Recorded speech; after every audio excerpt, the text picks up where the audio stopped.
बीच खबर मध्य प्रदेश के सागर जिले से, जहां पर बड़ा सिंचाई परियोजना से प्रभावित उल्दन बांध को लेकर सैकड़ों किसानों ने आज माननीय कलेक्टर को विस्थापन के संबंध में जिला पंचायत सदस्य के साथ कलेक्टर से इसके संबंध में बात रखी। बंडा सिंचाई परियोजना से प्रभावित किसानों का कहना है कि जो उल्दन बांध है, जिसके आसपास के 4-5 गांव बहुत ज्यादा डूब क्षेत्र में है, जिनके विस्थापन की सही जगह उन किसानों को नहीं मिल पा रही है, जिसकी वजह से हर बार किसानों को कलेक्टर के दरवाजे पर आना पड़ता है। किसानों का कहना है कि मध्य प्रदेश सरकार के राजस्व विभाग के अधिकारी इस बंडा सिंचाई परियोजना की ओर लापरवाही कर रही है, क्योंकि ये मुद्दा इसलिए और खास हो जाता है क्योंकि सागर में 3 मंत्री और 1 सांसद भी है और इन सिंचाई परियोजना के किसानों को कलेक्टर के दरवाजे पर बार-बार आना पड़ता है और इनके विस्थापन की जगह अभी भी सुनिश्चित नहीं की गई है और बांध का कार्य लगातार तीव्र गति से जारी है और इन किसानों के लिए अभी भी मुआवजा राशि निश्चित नहीं हुई है। यदि ऐसे ही अधिकारियों की लापरवाही रही तो मध्य प्रदेश सरकार ने यदि इन किसानों की बातों पर ध्यान नहीं दिया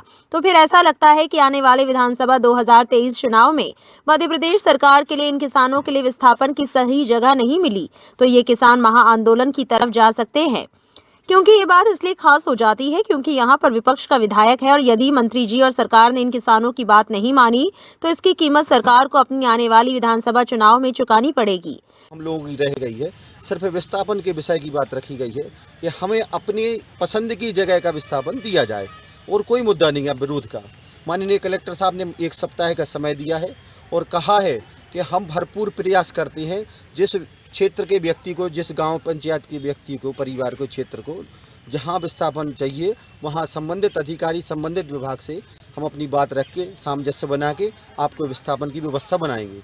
सभी ग्रामवासी यदि उनकी मांगें पूरी नहीं होती हैं, जहां पर उनके लिए विस्थापन चाहिए, तो आप कलेक्टर महोदय के लिए क्या कहा कि आंदोलन हम करेंगे? क्या पहले अभी 1 सप्ताह का समय हम अपना पूरा करते हैं। 1 सप्ताह में माननीय कलेक्टर महोदय ने समय दिया है, उस समय के बाद हम उनसे मिलते हैं, वो हमें क्या आश्वासन देते हैं, समस्या के समाधान के विषय में क्या बात रखते हैं। उसके बाद जो नई रणनीतियाँ बनेंगी उसमें हम स्वतंत्र हैं और ये बात आप लिख के लेने, अंतिम छोर तक, अंतिम अवस्था तक ये लड़ाई चलेगी जब तक हमने कुछ नहीं मांगा। अब प्रशासन से अपने विस्थापन की जगह मांग रहे तो वो नहीं दे सकता प्रशासन। क्या जहाँ रोजगार है, जहाँ जो उचित विस्थापन की जगह है वही तो मांग रहे हैं प्रशासन से। प्रशासन से कुछ नहीं मांग रहे। हम लोगों ने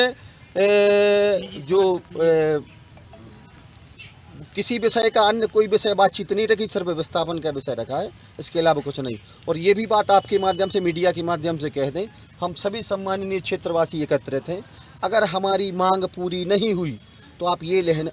याद रखना, सब मीडिया के माध्यम से प्रशासन को हम ये संदेश देना चाहते हैं कि हम जो धरना प्रदर्शन करेंगे वो धरना प्रदर्शन आखिरी हद तक जाएगा जब तक हमारी मांग, छोटी सी मांग, विस्थापन की मांग पूरी नहीं होगी।